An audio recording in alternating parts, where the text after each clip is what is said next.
So let's say for this very first technique, we want the outside of our circle for our keystoning effort to be 8 inches.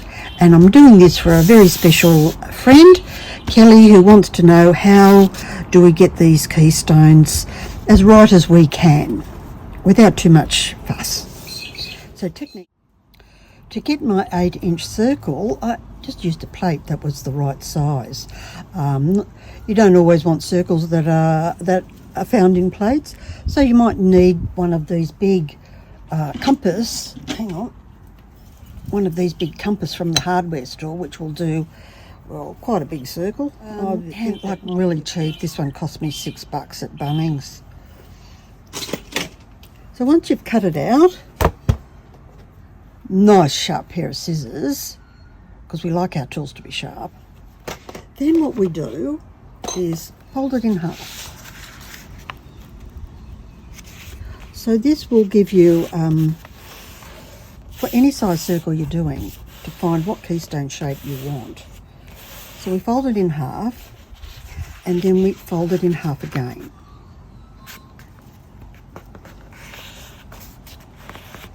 And then open it up and fold it, just one of the quarters, in half. Trying to get it as accurate as you can, but knowing that this isn't going to be pinpoint millimetre precision here, but it will be really helpful for most of the stuff that we do.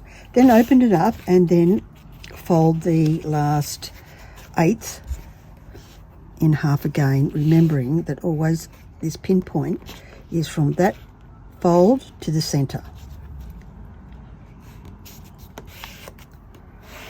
Now, depending on the size of the tiles you're using will depend on how much of this shape you're using. So let me just go offline for a moment and draw these lines in. Then you can, once you've drawn your lines on, then pop your tile of choice onto your template, and you can see this is way too big, so we fold that bit. So I'm on the very last fold, which gets a bit, oops, got a bit wonky there. It's getting harder to fold into the smaller bit, so I can then fold that into the bit that's hard is getting it to the centre bit. But because we're not doing absolutely minuscule precision here, we can do it like that. And then we can just pop our tess on here and draw the line across there. Remember, this is your grout line. So then a more precise and perhaps easier way, you just do what works for you. The grout line, and then there's your pattern. It looks more precise, doesn't it? Let me bring this little one over, and then you can line them up. So this is if you've got a full keystone shape. This is a stonemason's term, and the keystone is the last stone that goes in. It stops structures falling over like archways. Okay, so that's what we cut off both sides. Now for the fun part, which is laying them out, I would lay them out before you glue, so that if you have to make minor adjustments, you might be one tile short, or there might be a skinny bit you need to place in there, or you might just want to like ease them around. If you're like one tile short, you just ease that space. Anywhere between 2 and 3 mil I generally go for, but you could do 4. And we're not talking about precision here. And I only focus on one of the curves. I don't do 2 because that's just too hard for my head. If you have one perfect curve, it will look like a circle. That's how it works.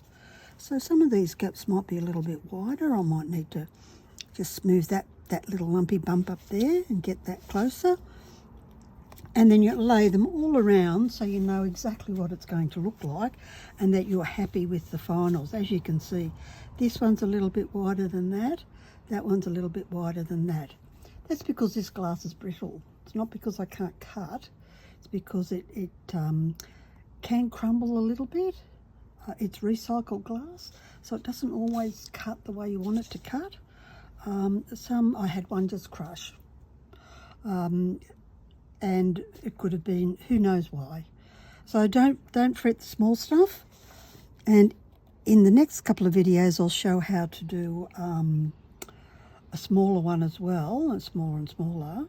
I generally don't do full keystones on smalls, only because it's not necessary for what I do, and also my hands can't deal with it. So, and I think most of my stuff looks okay. So there we go. That's one technique.